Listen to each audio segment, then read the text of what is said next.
ಮಂಗಳೂರಿನ father Muller ವೈದ್ಯಕೀಯ ಕಾಲೇಜಿನಲ್ಲಿ ಗರ್ಭಾಶಯದ ಒಳಗಿನ ಗೆಡ್ಡೆಯನ್ನು ಶಸ್ತ್ರಚಿಕಿತ್ಸೆಯ ಮೂಲಕ ಯಶಸ್ವಿಯಾಗಿ ನಿರ್ವಹಿಸುವ ಮೂಲಕ ವೈದ್ಯಕೀಯ ಕ್ಷೇತ್ರದಲ್ಲಿ ಮೈಲಿಗಲ್ಲನ್ನು ಸಾಧಿಸಿದೆ.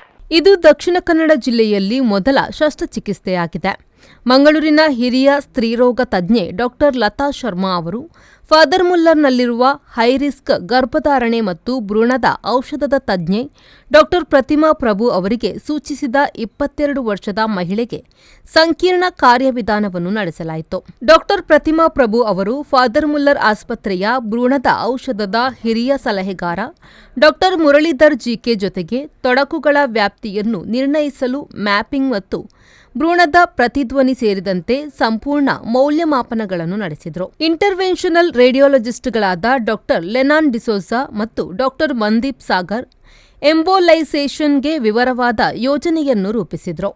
ಇದು ಗೆಡ್ಡೆಗೆ ರಕ್ತ ಪೂರೈಕೆಯನ್ನು ನಿರ್ಬಂಧಿಸುವ ವಿಧಾನವಾಗಿದೆ. ಅರಿವಳಿಕೆ ತಜ್ಞ ಡಾ. ಅನಂತ್ ಸೋಮಯಾಜಿ ಸೇರಿದಂತೆ ತಂಡವು ಅಲ್ಟ್ರಾಸೌಂಡ್ ಮಾರ್ಗದರ್ಶನದಲ್ಲಿ ಎಂಬೋಲೈಸೇಷನ್ ಅನ್ನು ನಡೆಸಿತು. ಉದ್ದೇಶಿತ ಮತ್ತು ನಿಖರವಾದ ಚಿಕಿತ್ಸೆಯನ್ನು ಖಾತ್ರಿಪಡಿಸಿತು. ಡಾ. ಪಿಎಸ್ ಸುಪ್ರಿಯಾ, ಡಾ. ಶಿವಪ್ರಸಾದ್ ಮತ್ತು ಡಾ. ಸುದೀಪ್ ಕೆ ತಾಯಿಯಲ್ಲಿ ಸಂಬಂಧಿಸಿದ ವೈದ್ಯಕೀಯ ತೊಡಕುಗಳನ್ನು ನಿರ್ವಹಿಸಲು ಸಹಾಯ ಮಾಡಿದರು.